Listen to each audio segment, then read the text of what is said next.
ఒక IPS officer గారు ఆయన, సార్ మిమ్మల్ని సాటిస్ఫై చేయలేకపోతున్నా సార్ మేము, మీరు వెంటనే చట్టం మార్చండి సార్, మార్చి సోషల్ మీడియా కేసుల్లో 5 ఏళ్ళు శిక్ష ఉండటం అనేది అసలు మా చేతులు కట్టేస్తున్నాయి సార్.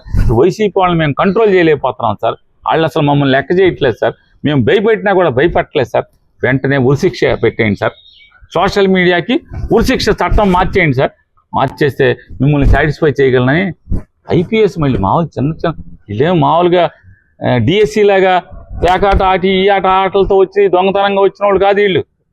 అరే కష్టపడి చదివి ఐపీఎస్ పాస్ అయ్యి ఇదేం ఆలోచనలు?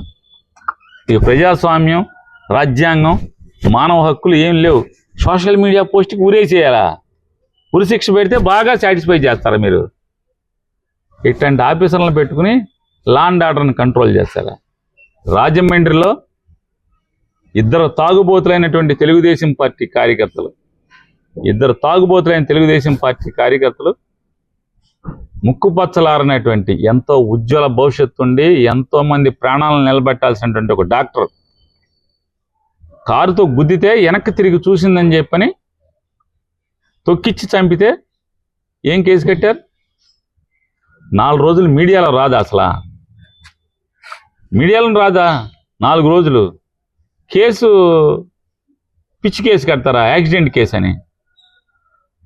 మీది పోలీసు వ్యవస్థ. సీఏని ఏం చేశారు?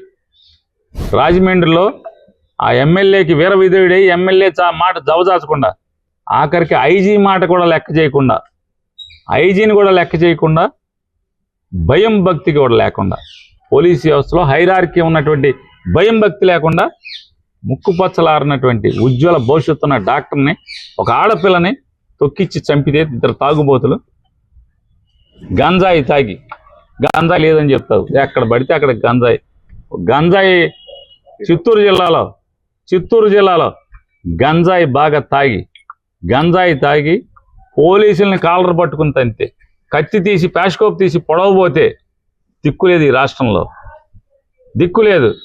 వైసీపీ వాళ్ళు పోస్ట్ పెడితే మాత్రం రోడ్డు మీద నడిపిస్తారంట, చింతాడు రవిని రోడ్డు మీద నడిపిస్తారంట, అమ్మాయిని కొట్టి పోలీసుని కొట్టి అంటాడు. అరే అమ్మాయిని కాపాడదాకా అతను ప్రయత్నం చేశాడు, తొక్కిసలాట్లోకి మధ్యలోకి వస్తే ఆవిడ, అతని మీద ఏమో తప్పుడు కేసులు పెట్టి నడిపిస్తారు. మరి ఏ ఎదవనన్నా నడిపించారా మీ పోలీసు వ్యవస్థ? ఇటువంటి తప్పుడు ఎదవలను ఎవరినన్నా చీకట్లో అరెస్ట్ చేసేసి బెయిల్ వచ్చేట్టు చేస్తారు వాళ్ళు. రాజమండ్రిలో మర్డర్ కేసులో మరి నిన్న పోలీసుల్ని గంజాయి బ్యాచ్ కొట్టారు కదా, హత్య చేయబోయారు కదా, ఎక్కడ నడిపించారు వాళ్ళని?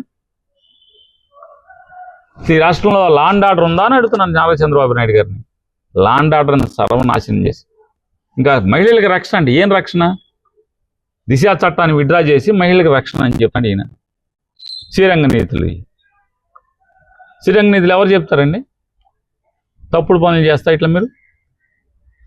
ఏ పలానా దానికి కనీసం ఒక మంత్రి వెళ్ళారా, హోంమంత్రి వెళ్ళారా? ఒక ఆడపిల్లని నలిపి చంపేస్తే, తొక్కిచ్చి చంపితే హోమ్ మినిస్టర్ స్పందించారా?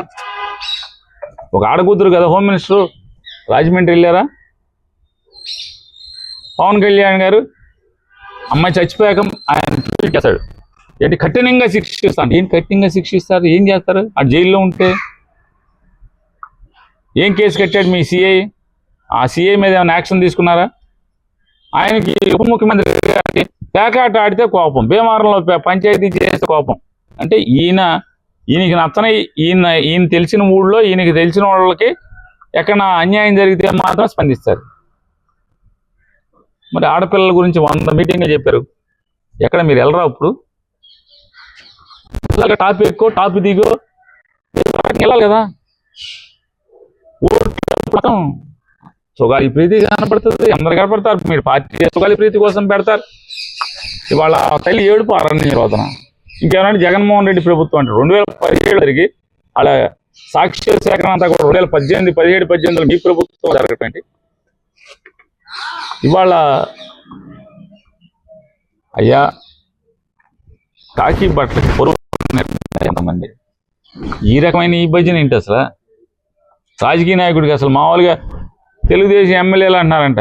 నేను రాత్రి ఇక మనం ఈ పోలీసులతో మనం పోటీ పడలేరు, రేపు నుంచి మన చంపుతాడు, ఆ స్థాయిలో ఆ మీటర్ గేజ్ చూసుకుంటాడు.